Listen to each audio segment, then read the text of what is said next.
तुम्हारे और सिद्धार्थ के बीच में रिश्ता ठीक हो गया? ये कैसा सवाल है राकेश? पापा की तबीयत खराब है, अगर उनसे मिलने आ जाते तो क्या बिगड़ जाता आपका? जो बिगड़ना था ऑलरेडी बिगड़ चुका है अवंतिका। तुमने हमारे रिश्ते को एक ऐसे मोड़ पे लाके खड़ा कर दिया जहाँ से मुड़ के वापस जाना मेरे लिए पॉसिबल नहीं है।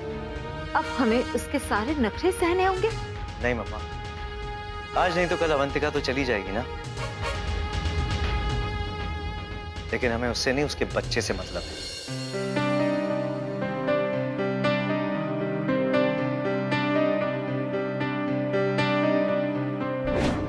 आज नहीं तो कल अवंतिका तो चली जाएगी ना,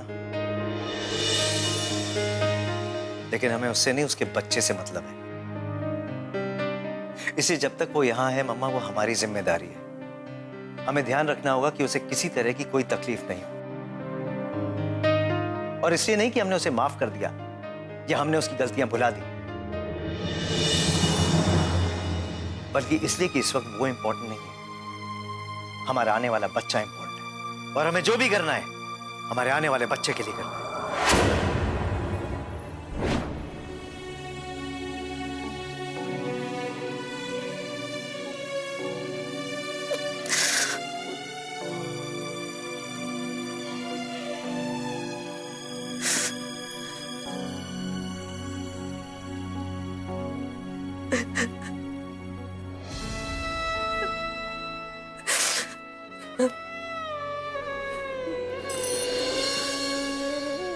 बेटा,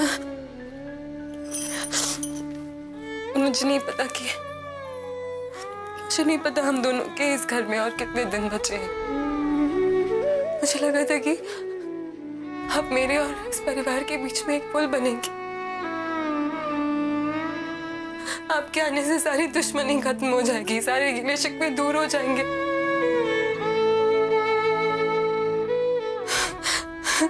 लेकिन शायद मेरे सपनों का संसार कुछ ज्यादा ही बड़ा था। मेरा आंचल छोटा पड़ गया उसके लिए।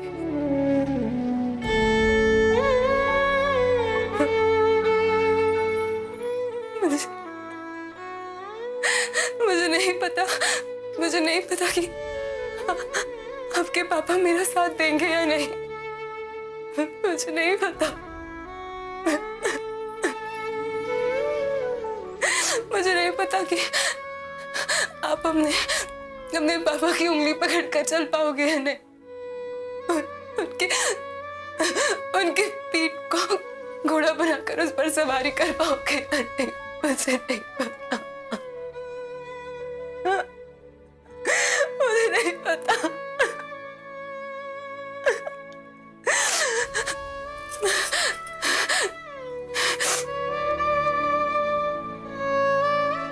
लेकिन मैं आपसे वादा करती हूँ, अगर आपके पापा ने मेरा साथ नहीं दिया ना, तो मैं आपकी माँ और आपके पापा दोनों बनूंगी। मैं आपको आपके पापा का भी प्यार दूंगी। आपको आपके पापा की कमी कभी महसूस नहीं होगी बेटा, कभी महसूस नहीं। उसके लिए फिर चाहे मुझे कोई भी कीमत चुकानी पड़े, कोई भी कुर्बानी देनी पड़े, मैं करूंगी।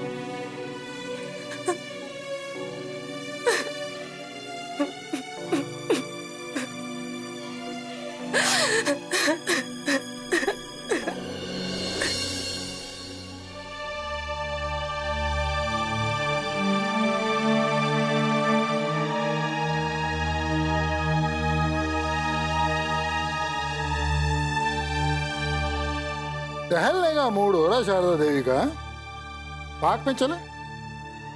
नहीं, क्या है कि बहुत दिन हो गए हाथ में हाथ डाल के घूमने नहीं गए ना, इसलिए। आपको तो हमेशा मजाक ही सूझता है, कभी तो सीरियस हो जाया कीजिए। अरे यही तो मैं कहने जा रहा था कि कभी तो खुश दिखा करो, हमेशा मुंह लटकाए रखती हो। पता है, ज्यादा स्ट्रेस लेने से ना त्वचा खराब हो जाती है, चेहरे पे झुर्रियां पड़ जाती हैं। यहाँ सब कुछ खराब हो रहा है, आपको झुर्रियों की पड़ी? पता नहीं किस रास्ते पर चल रही है जिंदगी, हमें कहाँ ले जाएगी। अरे कहीं नहीं जा रही जिंदगी। देखो आज ही खुशखबरी आई है, तुम दादी माँ बनने वाली हो। मुझे समझ में नहीं आता, जैसी बातें आप मुझसे करते हैं ना, क्या आप मुझे चिढ़ाने के लिए कहते हैं या फिर आपकी अक्ल सिर्फ इतनी ही चलती है? यहाँ बता। देखो शारदा, जिंदगी अगर सचमुच जीना है ना तो मुश्किलों में खुशियां ढूंढा करो, ना कि खुशियों में मुश्किलें। अब देखो तुम दादी बनी हो ना, तो उस खुशी को एंजॉय करो, उसमें कंकड़ मत खोजो। यहाँ बैठकर फिलोसॉफी झाड़ना बहुत अच्छा होता है।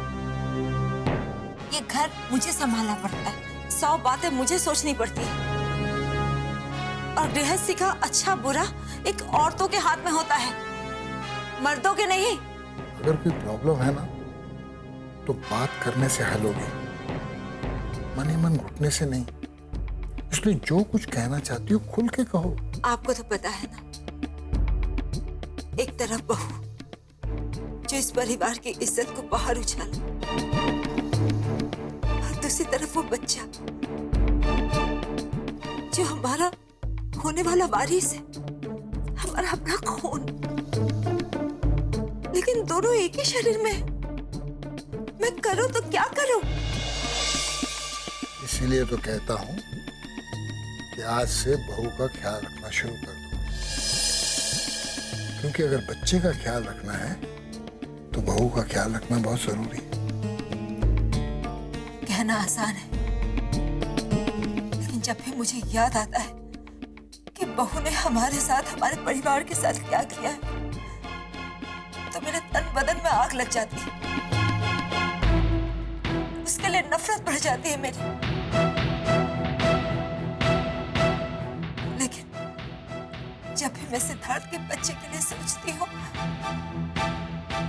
तो मेरी ममता उमड़ आती है। शारदा, चुटकी भर जो मोहब्बत होती है ना, वो बरसों की गहरी से गहरी नफरत को बहा ले जाती है। इसलिए नफरत को बह जाने दो, ताकि वो तुम्हारे ममता के रास्ते में रोड़ा ना अड़ाए। कोशिश तो मैं बहुत कर रही हूँ, लेकिन हमारे रिश्ते ऐसे मोड़ तक पहुंच चुके हैं जिस मोड़ से इस रास्ते पर आना इतना आसान नहीं है। मुश्किल भी नहीं है। अगर कोशिश करोगे तो सब ठीक हो जाएगा।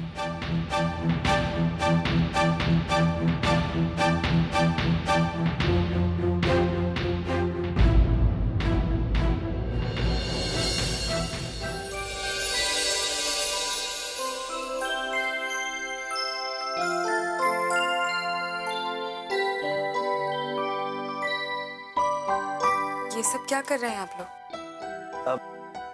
एक्चुअली मैंने कहीं पढ़ा था कि प्रेग्नेंट लेडी जिस तरह की फोटोग्राफ्स देखती है ना, तो उसका बेबी भी वैसे ही होता है। इसीलिए मैंने ये सब प्यारे प्यारे बच्चों की फोटोग्राफ्स लगा दी, ताकि तुम सोते जगते हमेशा इन्हीं फोटोज को देखो और हमारा बेबी भी इन्हीं के जैसा प्यारा लगे। हाँ भाभी, ये फूल, ये खिलौने सब इसीलिए है, ताकि आपके आसपास की हर चीज सुंदर हो। और तुम्हें पॉजिटिव ख्याल आए हमेशा। और आप आइए और अपनी ड्यूटी करिए। मेरी ड्यूटी? आपका बच्चा, आपका कमरा, तो ये काम भी आप ही का हुआ ना कि आप इसे सजाए। 1 घंटे से सिद्धार्थ भैया मुझे यहाँ रोक के रखे ये फोटोज लगाने के लिए। आइए, आप ये संभालिए। पता है मुझे कितना काम है, मुझे खाना बनाना है और आपके लिए गोंद के लड्डू भी बनाने हैं। मेघा, ये सब करने की कोई जरूरत नहीं। आपसे किसने कह दिया कि इन सब चीजों की जरूरत नहीं है? भाभी, इस समय आपको ये सब खाने की बहुत जरूरत है, और अगर सिद्धार्थ भैया का बस चले ना तो 24 घंटे मुझे आपकी सेवा में लगा दे। मैं चलती हूँ। विनायक का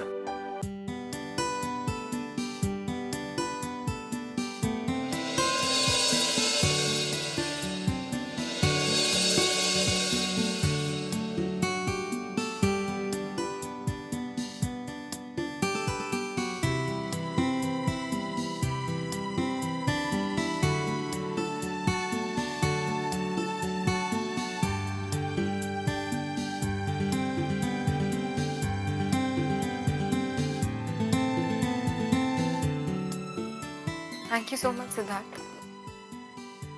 आपने तो काफी मेहनत की है, इस कमरे को ड्रीम लैंड बना दिया।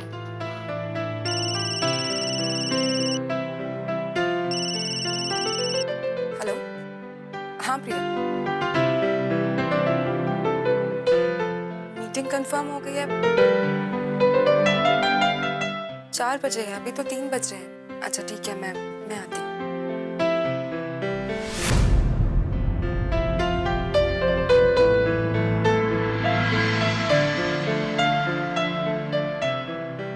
अवंतिका, तुम ऑफिस जा रही हो? हाँ, वो आज मैंने छुट्टी ली थी, लेकिन इम्पोर्टेंट मीटिंग आ गई है तो जाना पड़ेगा। अरे पर ऐसी हालत में कैसे जा सकती हो तुम? तुम छुट्टी लेके आराम करो प्लीज। करवा चौथ से लेकर आज तक छुट्टी ही तो ली है सिद्धार्थ, और क्लाइंट्स आने वाले हैं। अकाउंट के डिटेल्स सिर्फ मेरे पास है। बॉस की सेक्रेटरी का ही फोन था। मेरा जाना बहुत जरूरी है। लेकिन आप चिंता मत कीजिए। आपके बच्चे का ख्याल मैं बहुत अच्छी तरह से रखूंगी। मेरा बच्चा? हमारा बच्चा है ना अवंतिका?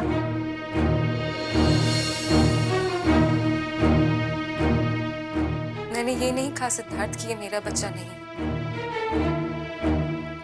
लेकिन मैं बहुत अच्छी तरह से जानती हूँ कि आपके लिए और आपके परिवार के लिए इस बच्चे के क्या मायने हैं।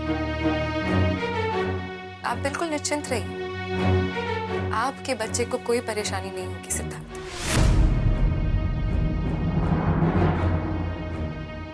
आखिर ये आप ही की तो निशानी है जो मेरे पेट में पल रही है। आप ही की तो अमानत है, इससे कुछ नहीं होगा। टेंशन मत लीजिए।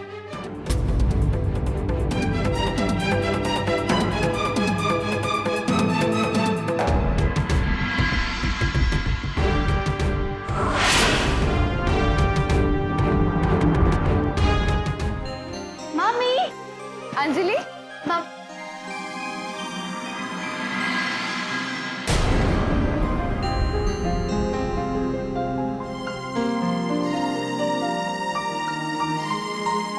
अंजलि, कैसी हो तुम? तुम्हारा टूर कैसा था? मेरी छोड़िए, पहले आप मुझे ये बताइए कि आप अभी तक इस घर में क्या कर रही है? आपको किसी ने धक्के मारकर इस घर से बाहर नहीं निकाला?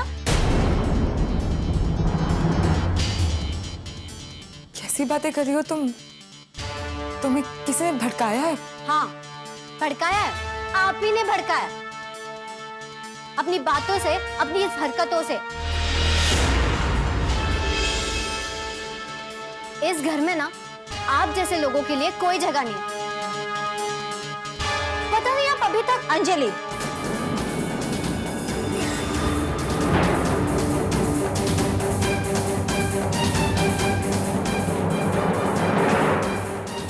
ये क्या, घर पे आते ही तुम कुछ भी बोले जा रही हो? जाओ अपने रूम में और नहा धो लो, फिर जिससे भी बातें करनी कर लेना।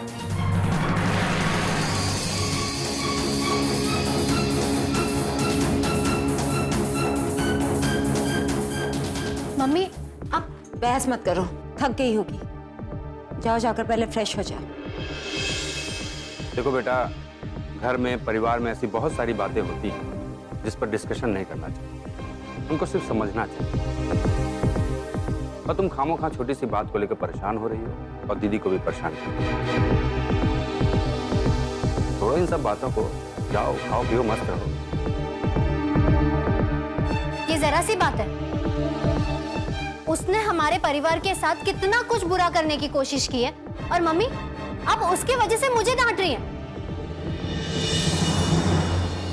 बहुत अच्छा हुआ बेटा जो तुम यहाँ आ गई, बहुत अच्छा किया। उसको कोई तो चाहिए जो उसको ईंट का जवाब पत्थर से दे सके। लेकिन मम्मी सीधी है, आप लोग क्या कर रहे थे? हम क्या कर सकते हैं बेटा?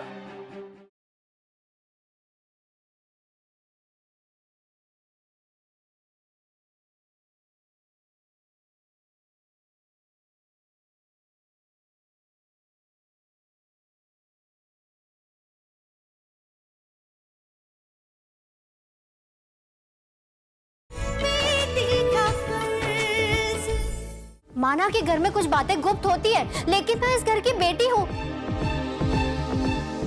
मुझसे भी सारी बातें छुपाई जाएंगी, और वो भी इतनी बड़ी बात।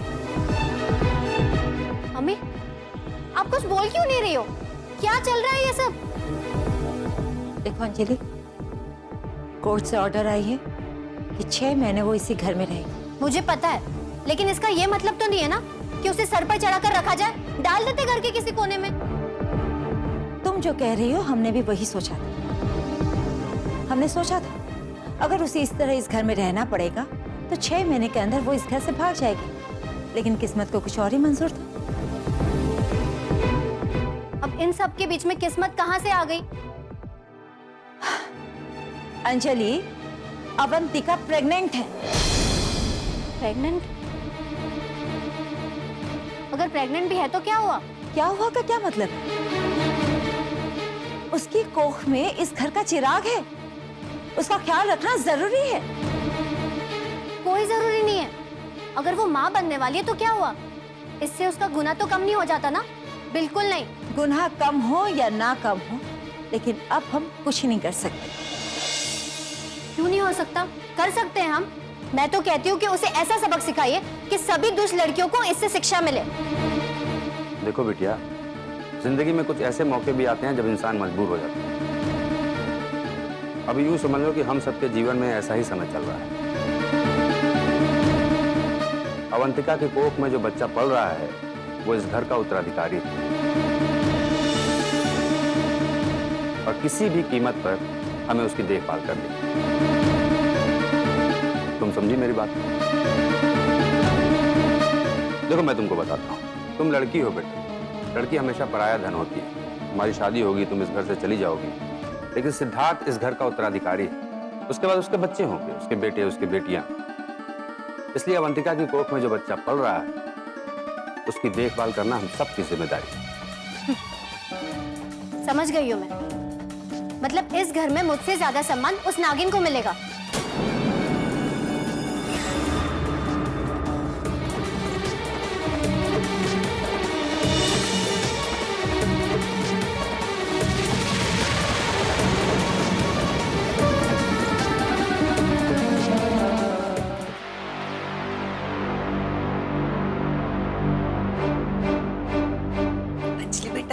क्या हुआ?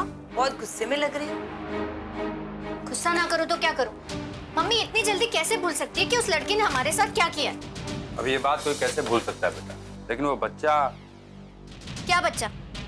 बच्चा कहीं भागे जा रहा है क्या? इस घर का बच्चा तो इसी घर पे रहेगा ना। उसके आते ही हम अपना सम्मान, अपना आत्मसम्मान क्यों खो दे? ये बात मैंने दीदी को बहुत समझाने की कोशिश की, लेकिन दीदी का क्या है ना, दीदी बहुत भोली है, उनका दिल बहुत बड़ा है। कुछ ज्यादा ही बड़ा है, और आज के जमाने में इतनी शराफत नहीं चलती। और मैंने तो पहली बार देखा कि जो आपकी जड़ें काटे उसी को आप पाटले पर बिठाओ, उसकी आरती करो, उसकी पूजा करो। आजकल आप किसी की मदद करो तो वो आपका फायदा उठाने लगता है। ये सोचता है कि मदद करने वाला कमजोर है। यही काम तुम्हारी भाभी कर रही है, दीदी का फायदा उठा रही हैं, उनको ब्लैकमेल कर रही हैं बच्चे का नाम देकर। अभी तक उसका पाला मुझसे पड़ा नहीं है। हराम कर दूंगी मैं उसकी जिंदगी। जीने ही नहीं दूंगी उसे इस घर में। बहुत अच्छा हुआ बेटा जो तुम यहाँ आ गई, बहुत अच्छा किया। उसको कोई तो चाहिए जो उसको ईंट का जवाब पत्थर से दे सके। लेकिन मम्मी सीधी है। आप लोग क्या कर रहे थे? हम क्या कर सकते हैं बेटा, माना कि हम तुम्हारे मामा मामी, ये घर हमारी दीदी का, लेकिन हैं तो हम बाहर वाले। अब हम दीदी का कहा तो नहीं टाल सकते। और बेटा, तुम तो इस घर की हो, इस घर की बेटी हो, तुम जो चाहो वो कर सकती हो, है ना? बिल्कुल, तुम अपनी माँ का कहा काट सकती हो, तुम सिद्धार्थ का कहा काट सकती हो। और एक बात कहूं, तुम्हारी माँ की अकल पर तो ममता का पर्दा पड़ा है, उससे बस बेटा तुम ही हटा सकती हो। और जब से उसने अवंतिका के बारे में सुना है कि वो प्रेगनेंसी, हाँ वही, अरे वो सुन के तो वो पागल हो चुकी है। अरे अपने आप में नहीं है वो लड़की। जो भी है फिलहाल उसको अपने साथ रखना जरूरी है। आगे की आगे देखेंगे क्या करना है।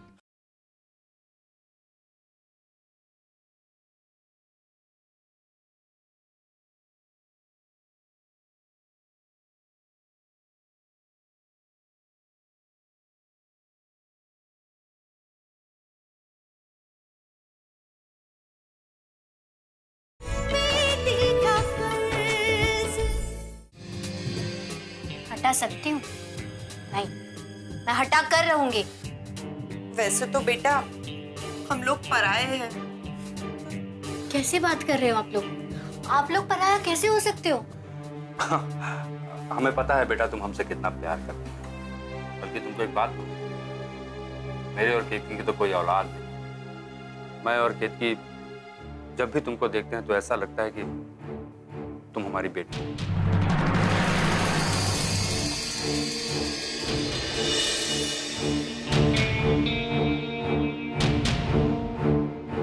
और बेटा तुम्हारी मम्मी इनकी बहन है, और बहन का घर तो बहन का घर ही होता है ना। नॉनसेंस! आप लोग ऐसी बात क्यों कर रहे हो? देखिए, अगर आपने ऐसी बात की ना तो मैं आपसे कभी बात नहीं करूंगी।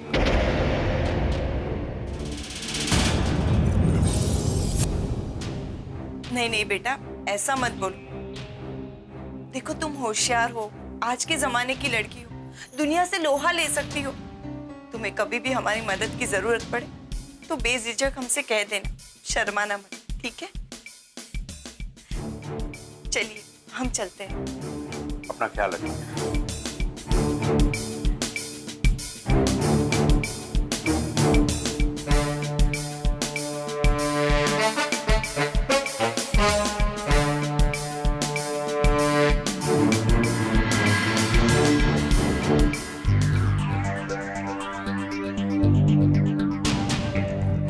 तो सेट हो गई, तो बीच बीच में थोड़ा हवा भरने की जरूरत है ताकि फिसल ना जाए।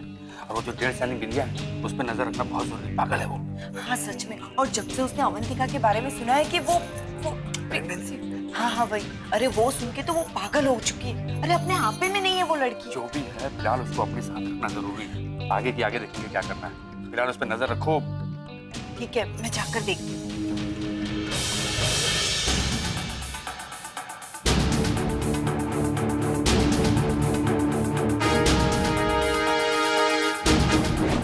ना ही वो आंटी अंकल की इज्जत करती है, ना ही किसी का लिहाज करती है। ऐसी लड़की का भरोसा थोड़ी किया जा सकता है। आप लोगों ने इस पे भरोसा किया कब? आज भी आप लोगों की जिद की वजह से उसको मेडिकल चेकअप के लिए भिजवाया गया, वो भी हमारी फैमिली डॉक्टर के पास, ताकि शक की कोई गुंजाइश ना हो। और साथ में मुझे भेजा गया ताकि मैं उस पे नजर रख सकूं।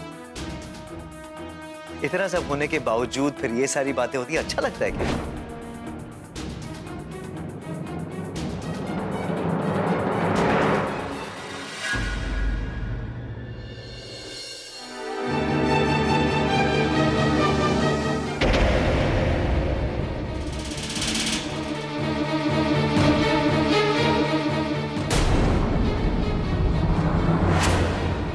किसने किया ऐसा?